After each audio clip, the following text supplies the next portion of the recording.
የቲክቶከሯ የሃና እናት ደንግጦ ነው የሞቱት። ሞቱበትን ነገር እኔ ተነግሮኛል። ሰድባችሁ ገደላችኋቸው። ጉዳዩ እንዲህ ነው። የቲክቶክ ስሟን ማሬ እዩ በሚል በሁለት ልጆቿ ስም የሰየመችው ሃና የምትባለው ግለሰብ ባለፈው ሳምንት ምጧን በላይቭ አስተላለፈች ተብላ ብዙ ስድብ፣ ብዙ ወቀሳና ብዙ ትችቶች ሲደርስባት ነበር እና ሃና ኑሯን በአሜሪካ ካደረገች ረጅም ጊዜያት ተቆጥሯል። ታዲያ ወላጅ እናቷንም ወደ አሜሪካ በመውሰድ እዛ እንድትኖር ካደረገች ሰንበትበት ብሏል እና የሃናን እናት በሶሻል ሚዲያ ቢሆንም እናቃቸው የሚያሳዩት የእናት ፍቅር የሚያሳዩት እውነተኛ የእናትነት ባህሪ ለልጃቸው ያላቸው ፍቅር ለልጅ ልጆቻቸው ያላቸው ፍቅር በጣም የሚገርም ነው። በተለይ የልጅ ልጆቻቸው ምን ያክል እንደሚወዷቸው ያየ ሰው እኚህ እናት እውነትም ኢትዮጵያዊ ልብ ያላቸው ደግና ሩህሩህ እናት እንደሆኑ ይገነዘባል። እኔ እግዚአብሔር እንዲሻለሽ ብቻ ነው የምፈልገው።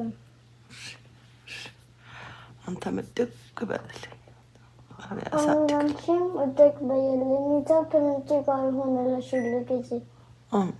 ምን አልክ አባቴ? እግዚአብሔር ከግርማ ጋር ሁልጊዜ ይሆናላት። እግዚአብሔር ሁልጊዜ ይሆናላት ከግርማ ጋር። ተሽሏታል እኮ አሁን ደህና ነች አይደል? አዎ፣ ግን እስካሁን ትንሽ አመማት። ኧረ ደህና ነች አባቴ። ኖ ደህና ነች። ትንሽ ነው የተሻለች፣ ግን እስካሁን አመማት። ትንሽ አመማት። በቃ ይመማታ፣ ምን ችግር አለ? ኖ እናትሽ ነች። አሁን ላይ እንግዲህ እኚህ እናት መሞታቸው ተሰምቷል። እንዲህ በፍቅር የሚወዳቸው የልጅ ልጃቸው የአያቱን መሞት ሲሰማ ምን ተሰምቶት ይሁን? ምንኛ አዝኖ ይሁን? እንኳን እኚህን እናት በቅርበት የሚያውቋቸው ሰዎች አይደለም እኛም በሩቁም እናውቃቸው በጣም አዝነናል። ታዲያ የሃና እናት ምን ሆኖ ነው የሞቱት? እዚህ ጋር የተለያዩ ሰዎች የተለያየ ሐሳብና የተለያየ ግምት ያስቀምጣሉ። አንዳንዶቹ ልጃቸው ሃና ባለፈው ሳምንት ምጧን በላይቭ አስተላለፈች ተብላ ብዙ ስድብ፣ ብዙ ወቀሳ ስለደረሰባት እንዲሁም እናቷ ራሷ ስለተሰደቡ በዛ አዝና በዛ ደንግጣ ታማ ሊሆን ይችላል የሞተችው ይላሉ።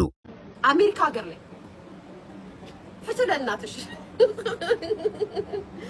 ሰዎች እናታቸውን አሜሪካ የሚወስዱት ሊያዝናኑ ነው፣ አንቺ ክፉ ልታስከትፍ። ልጆችሽ ከትምህርት ቤት መልስ 24 ሰዓት ቲክቶክ ቪዲዮ ነው የሚሰሩት። ጥሩ ነው፣ ተቀባይነት አግኝተዋል፣ ይወደዳሉ። በአንቺ ግዳጅ ልጆችሽን ቲክቶከር አድርገሻቸዋል። መብታቸውን ተጋፍተሻል፣ የእናትሽን መብት ተጋፍተሻል። ጋይስ አያይዙት። እንዴት ነው እንጂ መብት መጠየቅ ያለበት ጋይስ? ይሄ ራሱ የሴት ልጅ መብት እኮ ነው። እና እኛ ምስኪን እናትም ልጃቸው ላይ በሚሰጡ አሁን ያየናቸውን አይነት ኮሜንቶች ሰምተው በዛ ደንግጠውና ጭንቀት ውስጥ በመግባታቸው ነው ለሞት የተዳረጉት ይላሉ። ሰድባችሁ ማዘርዬ ተጨንቀው ተሰድበው ማያውቁ እናት፣ ስማቸው በክፉ ተነስቶ ማያውቁ እናት፣ የእናትነት ተምሳሌት ቢሆኑ በመላው ዲኤምቪ ኤሪያ የእናትነት ተምሳሌት ሃይማኖታቸውን ጠብቀው በክብር የኖሩ እናትን ኢንተርኔት ላይ አውጥታችሁ ሰደባችኋቸው፣ ገደላችኋቸው ያምናል። ለምን በዚህ እድሜ ማጨናነቅ? እናት ጭንቀትኛ እንችላለን፣ እናንተ ጭንቀት ትችላላችሁ ውዶች። እና ለሃና እናት ሞት ሶሻል ሚዲያ ላይ ኔጌቲቭ ኮሜንት የሚሰጡ ሰዎች ተጠያቂ እየተደረጉ ነው። በዛው ልክ ደግሞ የሶሻል ሚዲያው ጉዳይ ከኚህ እናት ሞት ጋር ምንም የሚያገናኘው ነገር የለም። እኚህ እናት የሞቱት ቤት ውስጥ ምግብ ለመስራት ብለው ባቀጣጠሉት ጋዝ ታፍነው ነው የሚሉ ሰዎችም አሉ። ሞቱበትን ነገር እኔ ተነግሮኛል። በደንብ ልንገራችሁ፣ እሷም ወጥታ ልትናገር ትችላለች። ማዘርየው ሌላ ቦታ ነው የሚኖሩት። የሆነ ኮምፓውንድ አለ፣ እዛ ውስጥ ነው የሚኖሩት። አፓርትመንት አለ፣ እዛ ነው ማዘርየው የሚኖሩት። እሷ ለብቻዋ ነው ከባለቤቷ ጋር ከልጆቿ ጋር። ማዘር ዋጋ ትመጣለች ማታ ከመሸ 10 o'clock ማለት በኢትዮጵያ ከምሽቱ 4 ሰዓት ነው የሚባለው። ከምሽቱ 4 ሰዓት ላይ ምግብ ይዛላት ምናምን ይመጡና ማዘር ለእሷ ሰጥተው ይሄዳሉ ወደ ቤታቸው ይሄዳሉ። ከዛ በኋላ ደግሞ ለጠዋት የሆነ ስራ ነበረባቸው ጠዋት ላይ። ከዛ ቅቤ ለማንጠር ስራቸውን ለመስራት አድርገው እየሰሩ መሽቷል። እናት ናቸው፣ አያት ናቸው፣ ይመሽቷል። ቅቤ ለማንጠር ሲያደርጉ ደክሟቸው ኦል ዘ ዌይ ሲሊንደሩን የዘጉ መስሏቸው ለካ አልተዘጋም፣ ሙሉ ለሙሉ አልተዘጋም። ሲደክሙ ሲለፉ ላባቸውን ጠፍ አድርገው የሚኖሩ እናት ናቸው። ያላረፉ እናት ናቸው። ያላረፉ አሜሪካ አምጥታችሁ እናቶቻችሁን ልጅ ጠባቂ የምታረጉ አሜሪካ አምጥታችሁ ደማቸውን የምትጠጡ ብዙ ሰዎች አላችሁ። ስለዚህ ጋሷ ኦክሲጅኗ እየወጣች ነው እንግዲህ አፍና የምትገለው። አፍናቸው ታፍነው በጭስ ታፍነው ነው እናታችን የሞቱት። እና እውነት ለመናገር ይሄን ቪዲዮ እኔ እስከምሰራበት ሰዓት ድረስ የሃና እናት ሞት መንስኤ ምን እንደሆነ በግልጽ አልታወቅም። ነገር ግን አንድ ተስፋ የሚባል ሰው የሃናን ባል ለማውራት ሞክሮ ነበረ። የነበረውን ምላሽም በዚህ መልኩ ተናግሯል።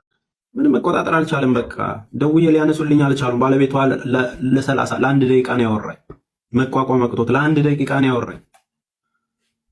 ከአቅም በላይ ሆኖ እንዴት ልቻለው ይሄንን አዝን። የሁሉም እናት ናቸው አይደለም? እዛ ውስጥ በምናየው እኛ እንኳን ከውጭ የምናያቸው ምንሳሳላቸው እናት ናቸው። እንዴት ትቋቋሙ?